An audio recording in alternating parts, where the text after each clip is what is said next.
Hello friends, welcome to my channel. இன்றைக்கி நம்ம வீடியோவில் என்ன பார்க்க போகிறோன்னா, ஒரு க்ளீனிங் டிப்ஸ் தாங்க பார்க்க போகிறோம். வீட்டிலையே வெள்ளி பொருளாக இருக்கட்டும், கொலுசாக இருக்கட்டும், ஈஸியாக வீட்டில் இருக்கிற பொருளை வச்சு நம்ம க்ளீன் பண்ணி எடுத்துடலாம். இதுக்காக நம்ம கடைக்கெல்லாம் எடுத்துகிட்டு போகணுங்கிற அவசியம் கிடையாது. வீடியோ ஃபுல்லும் பாருங்கள். அப்போ தான் நான் எப்படி சுத்தம் பண்ணுறேங்கிறது உங்களுக்கு புரியும். வீடியோ ஃபுல்லும் பார்த்துட்டு பயனுள்ளதாக இருக்குதுன்னு நினச்சிங்கன்னா வீடியோக்கு ஒரு லைக் கொடுங்க. மறக்காமல் சேனலை சப்ஸ்கிரைப் பண்ணி சப்போர்ட் பண்ணுங்கள். வாங்க இப்போ என்னென்ன பொருள் சேர்த்து இதை நான் க்ளீன் பண்ணி உங்களுக்கு காமிக்கிறேங்கிறத நான் வீடியோவில் போய் பார்க்கலாம்.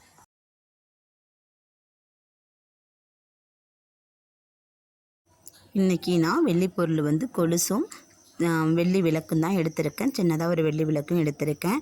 இந்த டிப்பு யாருக்குன்னு பார்த்தீங்கன்னா, தென்காசி, அதாவது உமா ஃப்ரம் தென்காசி அப்படிங்கிற சிஸ்டர் என்கிட்ட வெள்ளி கொலுசு எப்படி சுத்தம் பண்ணுறது, அந்த வீடியோ போடுங்க சிஸ் அப்படின்னு சொல்லியிருந்தாங்க. அவங்களுக்காக தான் இந்த வீடியோ நான் ஃபஸ்ட்டு பதிவிடுறேன். இந்த வெள்ளி பொருளை சுத்தம் பண்ணுறதுக்கு தண்ணீரை நம்ம நல்லா கொதிக்க வச்சு எடுத்துக்கணும். அதை ஒரு பாத்திரத்தில் இப்போ நான் சேர்த்துட்டு அது கூட 2 ஸ்பூன் அளவுக்கு பேக்கிங் சோடா சேர்த்துக்கிறேன். பேக்கிங் சோடா வெந்நீரில் சேர்க்கவும் பொங்கி வரும். கொஞ்சம் கொஞ்சமாக சேர்த்துக்குங்க. சேர்த்ததுக்கப்புறம் வெள்ளி பொருள் எடுத்து அது முங்குற அளவுக்கு அதில் போட்டுடலாம். நம்ம எந்த பொருள் சேர்க்குறோமோ அது முங்குற அளவுக்கு தண்ணி இருக்கிற மாதிரி பார்த்து இந்த பொருட்களை சேர்த்துக்குங்க. இது கூடவே கொஞ்சம் போல் விம் லிக்விடு சேர்க்குறேன். இது இல்லைன்னா நீங்கள் ஷாம்பு கூட சேர்த்துக்கலாம். சூப்பராக க்ளீன் ஆகி வரும். நான் கொஞ்சம் போல் விம் லிக்விடு சேர்த்துக்கிறேன். ஏன்னா அதில் எண்ணெய் பிசுக்கோ இல்லை கரையோ இருந்தால் போயிடுங்கிறதுனால விம் லிக்விடு சேர்க்கவும் எவ்வளோ ஒரு பொங்கி வருது பாருங்கள். ரெண்டும் ரியாக்ட் ஆகி இந்த அளவுக்கு பொங்கி வந்தோடனேயே நம்ம இதை சுடு தண்ணியிலேயே ஒரு 10 நிமிஷம் அப்படியே போட்டு விட்டுறலாம். அதில் உள்ள அழுக்கு எல்லாமே இந்த நுரையிலேயே பொங்கி வெளியில் வந்துடும். நம்ம வேறு எந்த ஒரு பொருள் வச்சுமே இதை சுத்தம் பண்ணணுங்கிற அவசியம் இருக்காது. 10 நிமிஷம் கழித்து சுடு தண்ணி நல்லா ஆறிடுச்சு. ஆறின பிறகு கை வைங்க.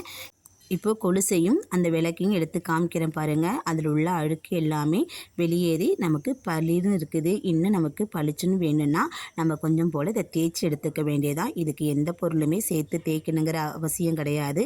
வேஸ்ட்டு ப்ரெஷ் இருந்தால் எடுத்துக்கலாங்க. அதை வச்சு நம்ம தேய்ச்சி எடுத்துக்கலாம்.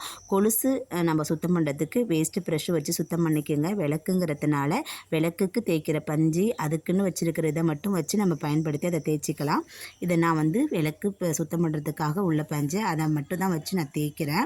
இங்கே பாருங்கள், தேய்க்கும் போது எவ்வளோ நுரை வருதுன்னு. இதில் நான் வேறு எதுவுமே சேர்க்கலை. தேய்க்கும் போது மட்டும் அந்த தண்ணியை தொட்டு நம்ம தேய்ச்சோம்னாக்கா சூப்பராக பளிர்னு நமக்கு க்ளீன் ஆகி வந்துடும். ஏன்னா அதில் பேக்கிங் சோடாவும் விம் லிக்விடும் போட்டிருக்கிறதுனால அந்த இதுவே போதும்.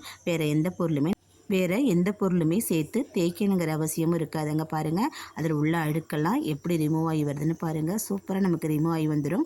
அதில் எந்த அழுக்கும் கரையமும் இருக்காது. நம்ம கஷ்டப்பட்டு தேய்க்கணுங்கிற அவசியமும் இருக்காதுங்க. சூப்பராக க்ளீன் ஆகிடுச்சு பாருங்கள். பளிர்னு வெள்ளி விளக்கு கொலுசு எவ்வளோ ஒரு கருப்பாக இருந்தாலும் அழுக்கு படிஞ்சிருந்தாலும் இந்த முறையில் ட்ரை பண்ணி பாருங்கள். நமக்கு ஈஸியாக சுத்தமாகிடும். நான் வெள்ளி விளக்கை க்ளீன் பண்ணிவிட்டேன். இப்போ நான் கொலுசை க்ளீன் பண்ணி காமிக்கிறேன் பாருங்கள்.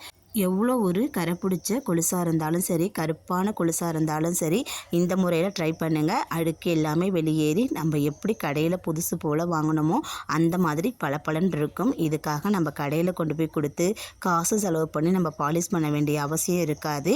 நம்ம அப்படியே பாலிஷ் பண்ணாலும் நம்ம வெள்ளியில் இருக்கிற வெள்ளியை கொஞ்சமாச்சும் அதில் நம்ம தீத்தி எடுத்துருவாங்க கடைக்காரவங்க. அது நமக்கு தெரியாது. திரும்பி எடை போட்டு பார்க்கும்போது தெரியும் அதில் குறையும். தண்ணியை பாருங்கள், இதில் உள்ள அழுக்கு பூரா நீங்கி கருப்பாக இருக்குது. இந்த மாதிரி முறையை நீங்களும் ட்ரை பண்ணி கொலுசாக இருக்கட்டும் வெள்ளி பொருளாக இருக்கட்டும் சுத்தம் பண்ணி பாருங்கள். இப்போ இதை நம்ம நல்ல தண்ணி கொடுத்து கழுவி எடுத்துகிட்டு வந்துடலாம்.